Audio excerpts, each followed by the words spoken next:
Hello दोस्तों, first paper आपका हमने बहुत अच्छे से कंप्लीट कर लिया है। कमेंट्स में मैं आपका पॉजिटिव फीडबैक देख पा रहा हूँ। मोस्टली स्टूडेंट का ये पेपर फर्स्ट डिवीजन पास होने वाला है, पर मैं नहीं कहूँगा कि सबका फर्स्ट डिवीजन पास होने वाला है, क्योंकि काफ़ी सारे स्टूडेंट टाइम मैनेजमेंट नहीं कर पाए पेपर में। पेपर लेंदी आया है, थोड़ा-सा पेपर पैटर्न में बदलाव हुआ है कि पिछली बार तो 24% पूछे गए थे, इस बार 26% पूछे गए हैं, तो थोड़ा-सा टाइम मैनेजमेंट का इश्यू रहा है कि पेपर ही कंप्लीट नहीं कर पाए हैं। कुछ स्टूडेंट के निबंधात्मक में 4 छूट गए, किसी के 5 छूट गए, किसी के 6 छूट गए, तो वो लिखने की स्पीड पर आपके डिपेंड करता है। हमने पहले भी एक वीडियो में डिस्कस किया हुआ है कि आपको थोड़ा-सा अपनी स्पीड बढ़ाते हुए काम करना होगा। अगर आपकी स्पीड स्लो है, देन आप निबंधात्मक प्रश्नों को पहले करें और बाकी जो छोटे प्रश्न हैं उनको बाद में करें।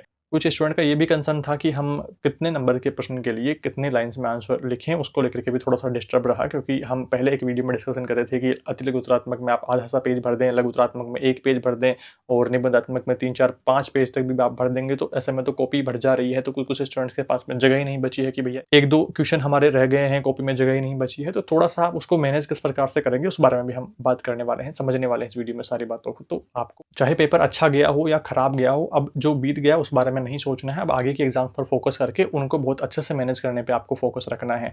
आगे एक वीडियो में हम ये भी डिस्कशन करने वाले हैं, कोई पेपर ब्रेक रहता है तो वो कैसे आप उसको ठीक कर पाएंगे, या कितने पेपर ब्रेक रह जाते हैं, क्या सारी चीज़ें रहती है, तो उनको लेकर के भी जल्दी एक वीडियो आएगा। तो उसके लिए आप चैनल सब्सक्राइब करके बेल नोटिफिकेशन ऑन जरूर करके रखेंगे।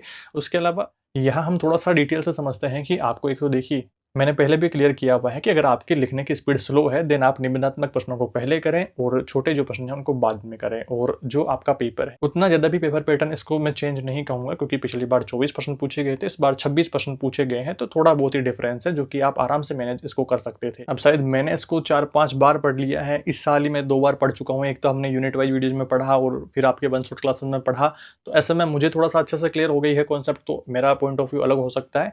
बट आप अपने क्लासेस से अगर लगातार कनेक्टेड रहे हैं तो आपको बिल्कुल भी दिक्कत समस्या नहीं आई होगी इस पेपर में।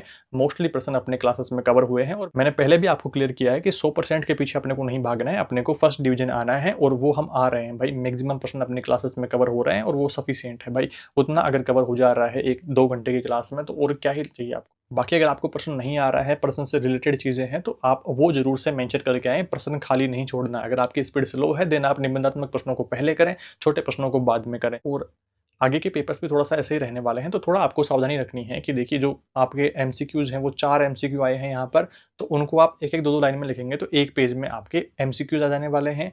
और जो अति लघुत्वात्मक प्रश्न हैं, 5-6 अति लघुत्वात्मक प्रश्न आए हैं, तो आप आधे-आधे पेज में उनका आंसर देंगे, तो ऐसे में 3 पेज ये बढ़ जाते हैं, तो 4 पेज यहाँ पर कंप्लीट हो जाते हैं। और 8 प्रश्न आपके लघुत्तरात्मक में हैं, तो आप एक-एक पेज में उसका आंसर देंगे लघुत्तरात्मक में, तो आपके 8 पेज ये बढ़ जाएँगे और 8 और 4 12 पेज आपके यहाँ पर लघुत्तरात्मक तक हो गए हैं।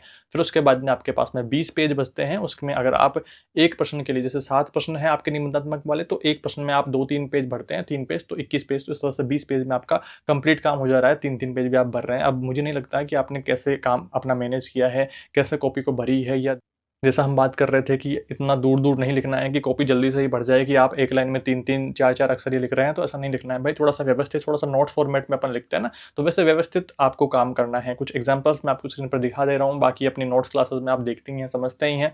तो वैसा थोड़ा-सा आपने को काम करना है कि एक आंसर हम जो लिख रहे हैं, वो एक तो सही लिखें, टॉपिक से रिलेटेड लिखें, और प्रश्न चाहे अपने को आ रहा हो या नहीं आ रहा हो, तो प्रश्न अटेम्प्ट जरूर करें कि एग्जामिनर उसमें कुछ तो नंबर दे भाई। जब आप कुछ करके ही नहीं आएंगे तो नंबर कहाँ से मिलने वाले हैं भाई। तो पेपर बैक रहेगा ही रहेगा। पेपर बैक को लेकर के क्या सारी गाइडलाइंस रहती है, उनको हम जल्दी ही बात करेंगे, तो उसके लिए भी बिल्कुल टेंशन नहीं लेनी है। अभी जिनका पेपर खराब हुआ है, कुछ स्टूडेंट के मैसेज थे कि भैया मेरे तो 4 छूट गए, 8 छूट गए, किसी के 7 छूट गए, तो वो निबंधात्मक प्रश्नों को मैनेज नहीं कर पाए, शुरू के प्रश्नों में ही उलझ करके रह गए। अगर आपकी स्पीड स्लो है, देन सबसे पहले आपको निबंधात्मक प्रश्नों को उठा करके करना है, फिर छोटे प्रश्नों की ओर जाना है। और शुरू से मैंने ये बात हाईलाइट करी है कि आपको प्रश्न आ रहा है तो उसको बहुत अच्छे से आपको करना है, नहीं आ रहा है तो प्रश्न से रिलेटेड उसमें लिख करके कुछ तो आप मेंशन करके आए, सारे प्रश्नों को अटेम्प्ट करके आए, ताकि आपको एग्जामिनर कुछ तो नंबर दे और आप अच्छे से नंबर से पास हो जाएंगे भाई। फर्स्ट डिवीजन आ जाने वाले हैं आराम से।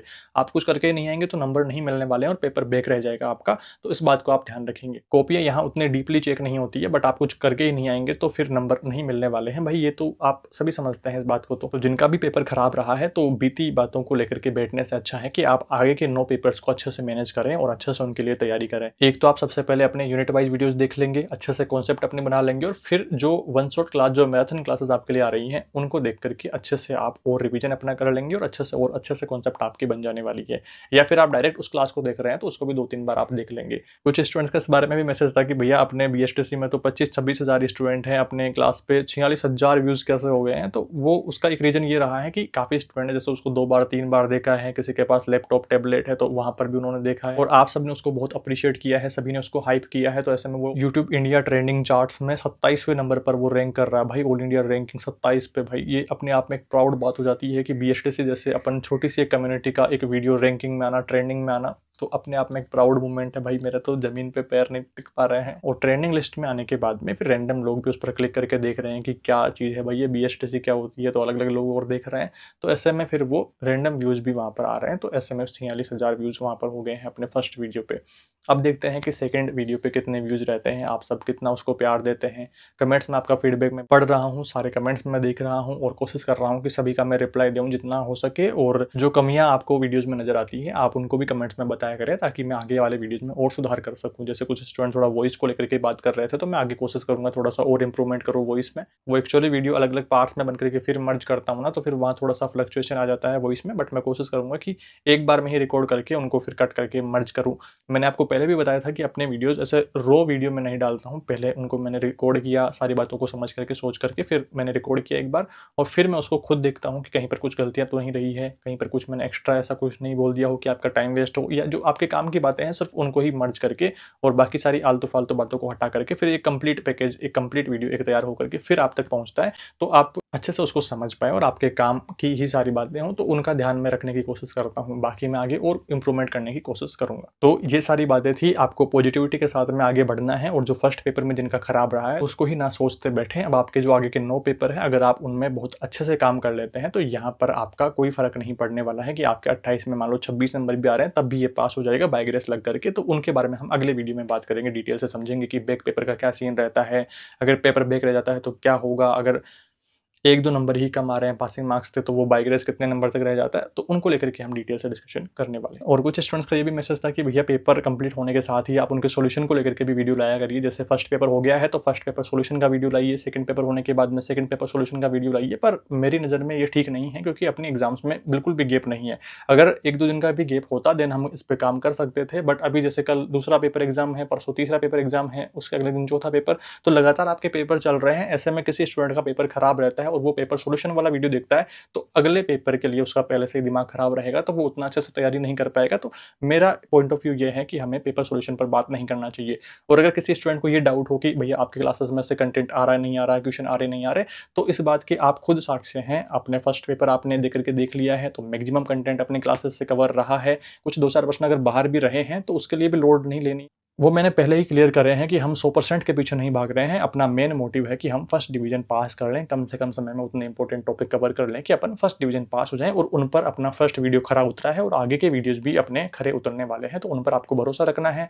आपके पास में टाइम रहे और आपका मन करे तो आप यूनिट वाइज़ वीडियोज़ को देख करके एक बार अच्छे से कॉन्सेप्ट बना करके और फिर आप वन शॉट क्लास को देखेंगे, तो आपके बहुत अच्छे से कवर अप हो जाने वाले हैं और अलग कहीं से आपको तैयारी की ज़रूरत नहीं पड़ने वाली है। कुछ तो मैसेज ऐसे भी थे कि भैया सीरीज़ के पैसे वेस्ट हो गए अपने, तो वो भी आपके काम आ जाएगी। आप अपने वीडियोज़ को देख करके सीरीज़ में आप क्वेश्चन मार्क करके फिर वहाँ से पढ़ाई भी अपनी कर सकते हैं। थोड़ा-सा स्क्रीन टाइम आपका कम रहेगा भाई। बाकी आप अपने विवेक से काम लीजिएगा, आप खुद समझदार हैं। अपने चैनल से अच्छे से तैयारी हो पा रही है, तो आप ज़रूर से चैनल को सब्सक्राइब करके रखें, वीडियोज़ को लाइक किया करिए और हाइप भी किया करें, ताकि अपने वीडियो ट्रेंडिंग में आए भाई। आगे की वीडियोज़ भी ट्रेंडिंग में लाने हैं और इससे थोड़ा-सा मुझे एप्रिसिएशन मिलता है, मुझे और मेहनत करने का मन करता है और ज़्यादा एफर्ट लगा करके आपके लिए वीडियोज़ लाऊँ, मैं आपके अलग-अलग डाउट्स को लेकर के बात करूँ। तो उस बात को आप लोग समझते हैं कि मुझे सपोर्ट करेंगे, देन मैं आपके लिए और अच्छे से वीडियोज़ ला पाऊँगा और अपना चैनल बहुत अच्छे से ग्रो कर पाएगा और सारी चीज़ें अच्छे से मैनेज हो पाएगी। तो ताली दोनों हाथों से बजती है भाई, ये कहावत आप जानते हैं, समझते हैं सारी बातों को। इस वीडियो में इतना ही दोस्तों, thank you for watching this video.